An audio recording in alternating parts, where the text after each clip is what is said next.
Well, here we go for another one. I think I'm going to talk about practice, and that's something that for the longest time, ever since I was a kid, I thought that practice was boring, and I just didn't want to do it. Kept hearing practice makes perfect, but I thought that I was too smart or too cool to practice, and I just wanted to do stuff. I was like, yeah, I can do it. I can do this without practicing. Blah blah blah blah. And that was horribly untrue. Definitely not good at a lot of things without practicing. And that's something that I didn't learn for a long time, and it kind of goes in with intentionality, the concept that I was talking about in the previous video.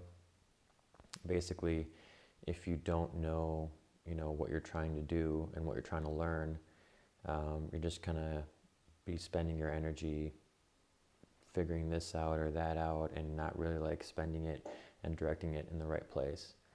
And so when I was like really trying to take skateboarding serious, I was like, okay, I just got to go out and like I got to get, 50 kickflips in a row.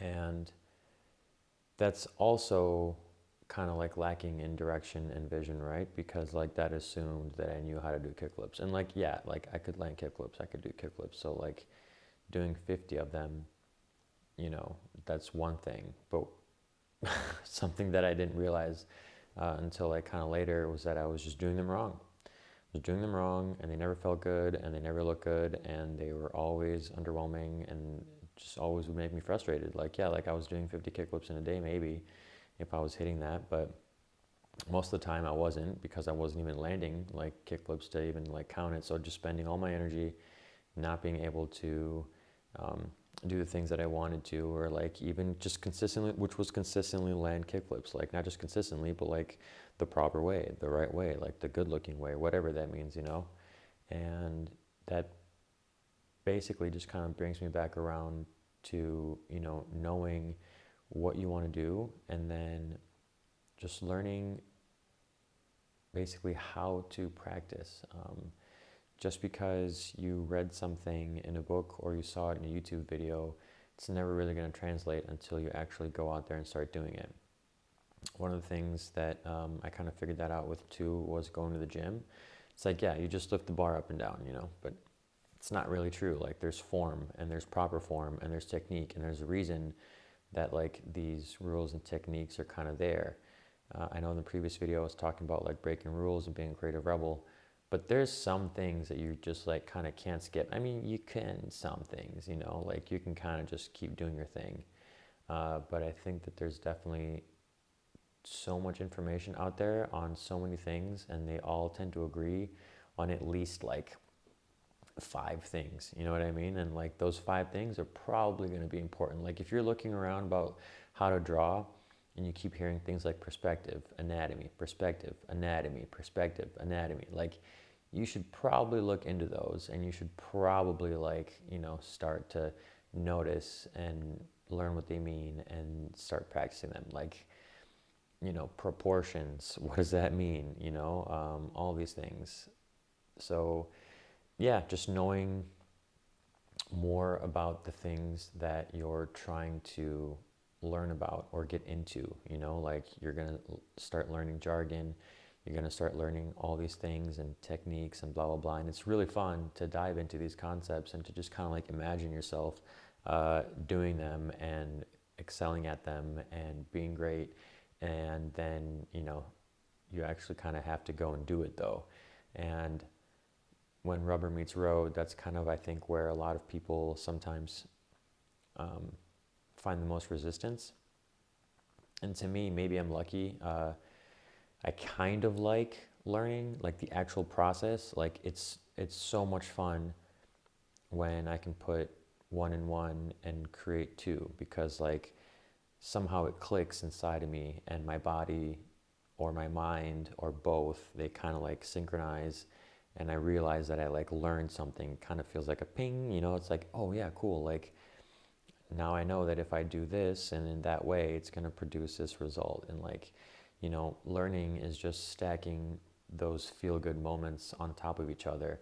And sometimes they're small, sometimes they're big. Sometimes you want to skip. Sometimes, you might get stuck on one thing until it actually clicks.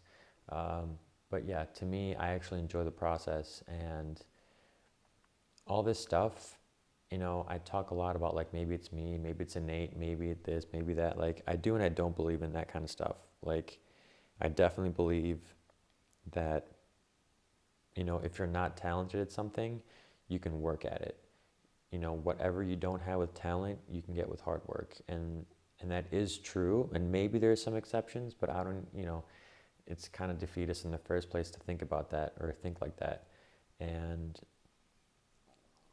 basically learning to love learning is, I think, a skill in itself and something that you should kind of focus on, when you're embarking on whatever journey that you're going on, whether it's a creative one, whether it's an academic one, whatever it is, like knowing how to learn is its own skill. Because if you're just reading a book, you're not really learning what's inside of it. Yeah, like you've read the book, maybe you understood the book, but if you wanted to learn something from it, it's kind of a different process.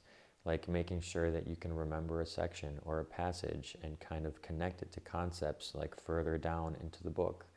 And that's all that science is basically. Like, for example, modern science or even history, like it's all just like building on the blocks that were set there before, and block by block you eventually end up at like bigger and bigger theories, more and more, tougher theories that if you just tried to explain it to someone without having that previous foundation, they wouldn't be able to understand what you're talking about. But block by block, if they were able to learn all the concepts and all the mechanisms that led up to that, maybe with some gaps, like no one's an encyclopedia. But at the same time, like wherever like your practice or your learning kind of like fails, like logic and intuition can kind of fill those gaps too. But, the whole point of learning is just in being able to understand, and putting things together and having that click. And then finally, like you'll be also at a place where you might even say, you know, uh, I've learned a lot, time to apply all that. Maybe you don't have to know everything. You don't have to learn everything. You don't have to be an expert at something before you even start doing it. So theory and practice, they kind of go hand in hand. You have to be able to, learn and read and get information about the thing that you're trying to do. Maybe, it's just watching video clips of people doing a golf swing motion, and you kind of need to figure out the best way to do a golf swing motion. And, everyone's body is different, everyone's technique is different, but some things are standard. So you're going to like try and imitate the person that you think is the best golfer or whatever it is, or the best skater or the best basketball player. And then you might find that actually I kind of don't like the way that they hold their hand, or I don't like the way that they move their knee, and I'm going to do it this way. But by then you've already been building on foundations, and applying kind of sort of the technique and the knowledge, and you've been learning things about the sport, about yourself, the application of it, your own body, like the mechanics of things. Like you start to notice like, oh yeah, that's why people like, they say like, you should generate your force from your hips, because you can actually like feel it. When you do it correctly, you can actually like feel a lot of these things.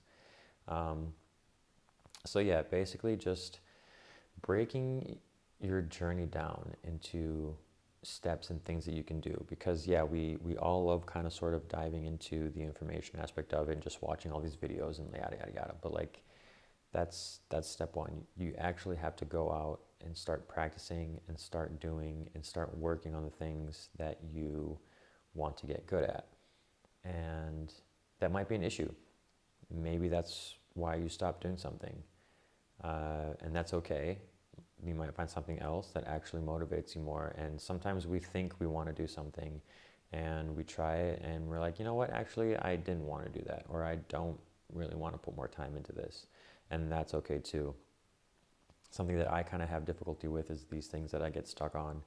And it's not necessarily, a sunk cost fallacy. Like I don't think that I've put so much time into this, I might as well keep doing it because blah, blah, blah. I actually enjoy most of the things that I keep on doing. Like I love making music, I love skateboarding, And actually, it's gotten less frustrating now, which is funny because yeah, it used to just really piss me off, and I'd be like, why am I even doing this? Well, I like the process of learning. I like perfecting things. I like the feeling of like a well done kickflip, you know, all that stuff. And so I was working towards a goal. I had a vision of myself of who I wanted to be as a skater. Like I'm always going to be working towards it, and that's just me. But sometimes I'm like, well, maybe I could have put this time into something else. But I really haven't found anything that really gives me the same drive. So, you know, I've just kind of stuck with it. But yeah, some other things that I've gotten into, and I'm like, well, you know what? Yeah, I don't need to really put more time into this. Like, I really like woodworking, but I'm not putting in all my time, or like I'm not learning about it all the time. Whenever I feel like I need to make some piece of furniture, I want to like make a project, I just kind of gather whatever like skills and know-how I already have and patch up something together and try to follow a tutorial or something, and maybe I make it, maybe I don't, maybe I get frustrated. But yeah, it's like I'm kind of leaving some things for later in life too, you know, like maybe I just start putting more time into that, you know, as I get older, because I'm still kind of like stuck on skating. But yeah, just, you know, demystifying the process of learning. Like you really can't make that jump from reading about it and imagining yourself and visualizing it to actually being that without practice and without application of it. So, you know, just be mindful of how much time you're putting into theory and, you know, creating a successful vision for yourself, and the actual amount of time that you put into practicing. Because, yeah, it's annoying, but practice makes perfect. And being someone that I've always been surrounded by people that I thought were way more talented than me. People might see me now and say that I'm talented or say that I'm good at stuff, but like I'm really not. I'm just stubborn. I just put a lot of time of, you know, learning these things that I wanted to learn, and putting time in and practicing and making sure that I was learning intentionally and that I was progressing in the ways that I wanted to progress, and that I had goals about it. And it's just like, okay, I'm going to like write 3 songs this week, or I'm going to come up with a new riff every day. And just like these arbitrary goals that I would just build, and, you know, through the application of that and, you know, going through those motions, I was able to kind of make it to the other side of being slightly competent at things. And, you know, compared to a lot of people, being slightly competent is actually like being pretty competent. But again, that's because you're comparing yourself to people that have never picked up a guitar, and not the regular amount of comparison that we do when we're always trying to compare ourselves to people that are doing things better than us. And there's a balance there, right? But yeah, like at the same time, people fall victim to the trap that like it needs talent. Like, no, it just needs time. And some might take more time than others. And yeah, that can be a thing. And sometimes that's unfortunate, but everyone's on their own path. Everyone has their own kind of sort of timeline. Everyone has their own aptitudes. And just kind of is what it is. And you have to work within your limitations and within your abilities. But I promise you, like, if you practice, and if you practice intentionally, and if you keep at it, even if it's just 5 minutes a day, like just play the guitar for 5 minutes a day, and I promise you, after a year, you're going to be so much better just from 5 minutes, just 5 minutes a day. Just swear, just give it a shot. Give it a shot for a week. For a week, just play the guitar 5 minutes a day and see how much better you are at the end of that week than you were before. It really compounds, you know, like, and you really just kind of have to keep doing it, because the repetition and, you know, those connections that your brain makes, and the theory meeting the application and all that, like, you have to do it. And it's fun. Like, it can be fun. Like, sometimes not getting something right is super frustrating. Like, and I used to have like a crazy trigger with that stuff. It's like skateboarding, especially, just like meltdowns in public, just like getting super angry at the guitar because like I couldn't get like my fingers right on this chord or whatever it was, you know. But, you know, you get frustrated, you leave it, You put it down, you come back to it the next day, you give it another shot, and in 3 days, you're going to see progress. There's no other way around it. Like, it's just going to happen. And sometimes it takes longer than others. That's just the way it goes. But keeping on doing it and, not letting that frustration win, I think is super important. And yeah, just, creating those building blocks and making sure that you're applying everything. Like, it's just kind of like for me, you can take shortcuts, like there's definitely shortcuts you can take, but if you don't apply the building blocks, if you don't learn the building blocks, if you don't actually like put serious amount of time, because that's the thing, like they say that I'm talented or whatever it is, like someone might say that I'm talented, but I really put time in. I really learned the basics. If there's something, if there's concepts that are spread across like everything that you're reading and everything that you've been watching about, how to do X, if you keep seeing the same words over and over again, like in all the tutorials and all the blog posts and all these like tips and tricks on TikTok and YouTube or whatever it is, like if for drawing, right? If you start seeing things like perspective, anatomy, placement, proportions, you're just going to keep seeing these words over and over again. So like, if you focus on learning those things, or at least getting competent at them and understanding them and being able to apply them, then you'll be able to build off of that and do things that other people think, it's because of talent. Like, for example, the graphic novel series that I have, there's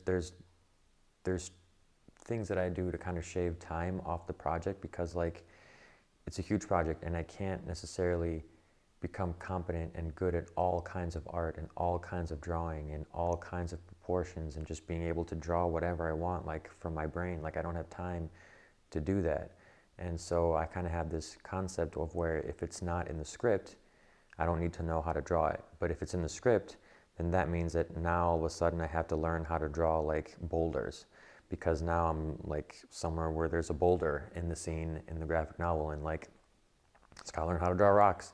So I'm going to spend a week or two just looking at rocks and reading about rocks and like figuring out like why rocks look this way or what textures, or like just looking at other people drawing rocks, looking at people like, other cartoonists and see what they're doing, how manga artists like are drawing rocks. I'm just going to like just start thinking about rocks and just drawing rocks for like 2 weeks. And then I'm going to get pretty decent at rocks, at least to my like liking, like that's the thing too. My rocks, or like whatever it is that I draw, isn't perfect, but it's good enough for me. And it's that good enough for me zone where I think a lot of progress and satisfaction lies. Because yeah, like it's not going to be perfect. It might not be perfect. You might shoot for perfection. Go for it if that's your thing. Mine is perfection in certain things. Like I want my kickflips to feel good. I can't really like worry about how they look, but I want them to at least feel good when I'm doing them. And like I can't go home unless the last kickflip that I did felt good to me, But again, like your own competency and your own goals, like perfectionism is kind of a sickness. Like don't let it like trap you up. Like, if I waited for the perfect time to be the best artist so I could start drawing a graphic novel, I would have never started, and I would have never had 2 published books if I had done that. But what I did do was I got to a point where I was like, okay, I think